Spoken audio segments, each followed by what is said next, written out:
The blood rushed to my ears as Rick's voice boomed across the diner, silencing every breakfast conversation. You know she can't pay, yet you serve her anyway? Do you want your wages docked? His finger jabbed toward my chest, then toward the small, yellow-jacketed figure hunched in the corner booth. Time seemed to stop as 30 pairs of eyes swiveled between us. Construction workers with forks mid-air, elderly couples frozen in mid-bite, even Martin the line cook peering through the service window. The little girl's shoulders curled inward, her gaze fixed on the untouched egg sandwich I'd just delivered. The shame radiating from her tiny frame made my chest physically ache. In that moment, I knew every single person in that diner saw me for what Rick wanted them to see. A foolish waitress breaking rules for a charity case. What they couldn't see was the carefully counted quarters and dimes the girl brought each day, or how she watched the door with frightened eyes as she ate. My name is Vera. I'm 27 and a waitress working through night school. This is the story of how I turned a public humiliation into the most unexpected second chance of my life. For 3 years, I'd arrived at Waverly Diner at 5 a.m. to prep for the morning rush. Construction crews, teachers, retirees on fixed incomes. The pay was barely enough for my studio apartment and student loans, but the morning regulars made it worthwhile. They remembered my birthday, shared classroom stories, split plates to save money, but always tipped generously. 2 weeks earlier, I'd noticed her for the first time. A girl no older than 10 slipping through the door at precisely 7 a.m. Her yellow jacket hung loose on her small frame. Backpack clutched protectively against her chest. Without making eye contact, she'd slide into the booths and wait, barely visible above the table. "Egg sandwich, please," she'd whisper, voice so soft I had to lean in to hear. When time came to pay, she'd count out crumpled bills and coins, always coming up short by nearly 2. I covered the difference from my tips and added a glass of milk. "Growing bones need calcium," I'd say with a wink. She never responded, but she ate every bite, eyes constantly darting to the door. The pattern continued for 2 weeks. 7 a.m., yellow jacket, quiet order, my discreet help. She never spoke beyond her order, never smiled, never made eye contact, until today, when Rick had decided to make an example of me. "I asked you a question, Vera," Rick demanded, his voice cutting through my frozen shock. Behind him, Donnie smirked, already pulling out her phone. I knew my humiliation would be circulating in the staff chat within minutes. "She's just a child," I managed, my voice steadier than I felt. "I can't let her go to school hungry." "Not your problem," Rick snapped, loud enough for the entire diner here. No more freebies or it comes from your check. The little girl abandoned her sandwich, scrambling to gather her backpack. Before I could reach her, she was out the door, a flash of yellow disappearing down the street. In my office now. His cramped back office smelled of cigarettes and cheap cologne. A warning notice lay on his cluttered desk. "Sign here," he said, without looking up from his invoices. "Consider this your first and only warning about unauthorized discounts." "Rick, she's just a kid trying to—" "Not our problem," he cut me off. "Parents should feed their own kids."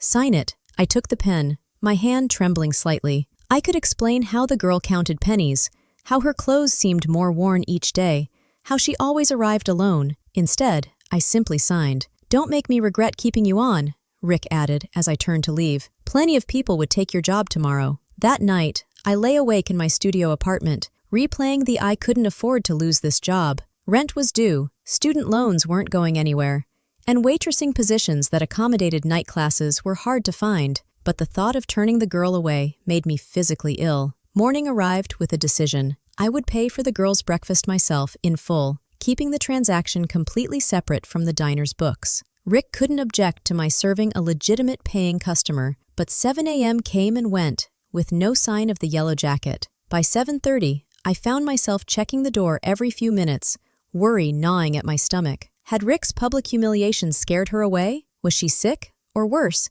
had something happened to her? At 8:15, the diner's atmosphere shifted dramatically. Conversation died mid-sentence as a gleaming black SUV with tinted windows pulled up directly in front of the entrance. 2 men in suits emerged first, scanning the area before opening the rear door. A tall man in an impeccably tailored black suit stepped out, his presence commanding attention without effort. 2 more suited men flanked him as he entered. The breakfast crowd fell silent. Forks paused mid-bite. Rick emerged from the back office, eyes widening. He hurried forward, smoothing his rumpled shirt. "Good morning, sir. Welcome to Waverly Diner. How can we help you?" His voice had transformed into something obsequious I'd never heard before. The man's sharp, intelligent eyes swept across the diner, ignoring Rick completely. "I'm looking for the person who's been helping my daughter," he stated, his deep voice controlled, but revealing nothing about his intentions. I froze by the coffee station, pitcher in hand. The 4 bodyguards positioned themselves strategically around the diner, their posture professional but unmistakably vigilant. Rick's smile faltered. "I'm not sure I understand." "My daughter," the man repeated calmly. 10 years old, yellow jacket. She's been coming here for breakfast. I sat down the coffee pitcher and stepped forward, my heart hammering against my ribs. "That's me," I said quietly. "I've been serving her." The man turned, studying my face for a long moment. His expression shifted from scrutiny to something softer, more vulnerable. "She hasn't eaten breakfast outside our home since her mother died," he said. "You're the first person she's spoken a complete sentence to in 3 years." The diner remained absolutely silent. Even the kitchen sounds had ceased. "I didn't know," I whispered. The man approached, extending his hand. "Nathan Fraser." Several gasps rippled through the diner. Even I recognized the name. Nathan Fraser, tech investor and philanthropist whose face occasionally graced business magazines. "My daughter is Emily," he continued. "After her mother's accident, she developed selective mutism. Therapists, specialists, medications, nothing helped. Then yesterday, she handed her tutor a note about a kind waitress." He reached into his jacket and produced a folded paper. I recognized it immediately as the note I'd found under the milk glass the day before, in large, uneven handwriting. "You're the only one who talks to me without being scared.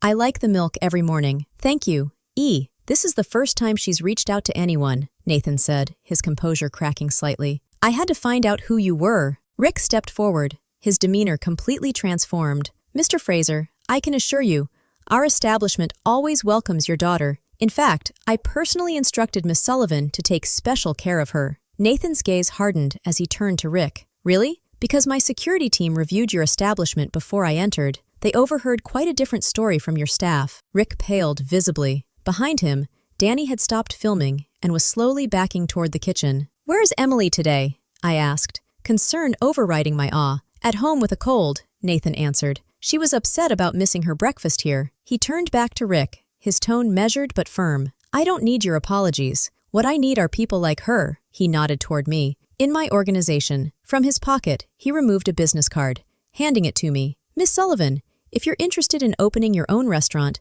I'd like to fully finance it." I stared at the card, my vision blurring with tears. "I don't understand." "You showed kindness to my daughter when she was invisible to everyone else," Nathan said simply. "I'd like to return that kindness." The diner's entrance chimed.